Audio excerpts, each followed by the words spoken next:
നിയമസഭാ തെരഞ്ഞെടുപ്പ് ലക്ഷ്യമിട്ട് പ്രഖ്യാപിച്ച നവകേരള സർവേയിൽ സംസ്ഥാന സർക്കാരിന് കനത്ത തിരിച്ചടി. നിയമവിരുദ്ധമെന്ന് ചൂണ്ടിക്കാട്ടി ഹൈക്കോടതി നവകേരള സർവേ റദ്ദാക്കി. സർവേയെക്കുറിച്ച് CPM-ന് മുൻകൂർ അറിവുണ്ടായിരുന്നുവെന്നും ഉത്തരവ് വരുന്നതിന് മുൻപ് പാർട്ടി സെക്രട്ടറി കേഡർമാർക്ക് കത്തയച്ചു എന്നുമുള്ള സുപ്രധാന പരാമർശമാണ് ഹൈക്കോടതിയുടെ ഭാഗത്തുനിന്ന് ഉണ്ടായത്. നവകേരള സർവേക്ക് ഹൈക്കോടതിയുടെ ഫുൾ സ്റ്റോപ്പ്. പണം അനുവദിച്ചതിലും പദ്ധതിയുടെ ഉദ്ദേശശുദ്ധിയിലും സംസ്ഥാന സർക്കാരിന് പിഴച്ചു. പദ്ധതിക്ക് ധനകാര്യ കമ്മീഷന്റെ അംഗീകാരമില്ലായിരുന്നുവെന്ന് കോടതി. CPIM-ന് നേരെയും കോടതിയുടെ ഗൗരവ പരാമർശങ്ങൾ. നവകേരള സർവേക്ക് മന്ത്രിസഭാ അംഗീകാരം നൽകുന്നതിന് മുൻപ് CPIM സംസ്ഥാന സെക്രട്ടറി MV ഗോവിന്ദൻ പാർട്ടി അണികൾക്ക് പദ്ധതിയെക്കുറിച്ച് കത്തയച്ചു.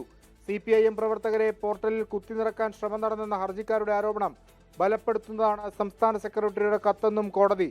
സർക്കാരിന് കരണത്തെറ്റടിയാണ് കോടതി വിധിയെന്ന് പ്രതിപക്ഷം. തെരഞ്ഞെടുപ്പ് പ്രചരണത്തിന് വേണ്ടി സർക്കാർ സംവിധാനങ്ങളെ ദുരുപയോഗം ചെയ്യുന്നതിനുള്ള കനത്ത തിരിച്ചടിയാണ്. സർക്കാരിൻ്റെ പണം, ഖജനാവിലെ പണം എടുത്തിട്ട് DYFIക്കാർക്ക് കൊടുത്തിട്ട് ഇനി ഇവർ 10 കൊല്ലം ഭരിച്ചിട്ടാണ് ഇവർ സർവേ നടത്താൻ പോണത്.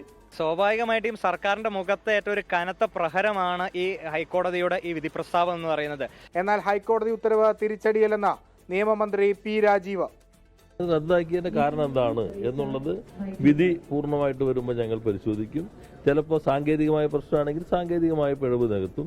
അതല്ല വേറെ പ്രശ്നങ്ങളാണെങ്കിൽ അതെന്താണെന്ന് പരിശോധിച്ചിട്ട് തുടർ നടപടി സ്വീകരിക്കും. KSU നേതാക്കളായ അലോഷ്യസ് സേവ്യർ, മുബാസ് എന്നിവരാണ് ഹർജി നൽകിയത്. 20 കോടി രൂപയാണ് നവകേരള സർവേ പദ്ധതിക്ക് വേണ്ടി സർക്കാർ അനുവദിച്ചത്. വിഷ്ണു സുരേഷ്, 24 കൊച്ചി. ലോകത്തെവിടെയായാലും ഏത് സമയത്തും 24 വാർത്തകളും ഓഗ്മെന്റഡ് റിയാലിറ്റി പാക്കേജുകളും എക്സ്പ്ലെയിനറുകളും വിശദമായി കാണാൻ ഞങ്ങളുടെ YouTube ചാനൽ നിങ്ങൾക്ക് സബ്സ്ക്രൈബ് ചെയ്യാം.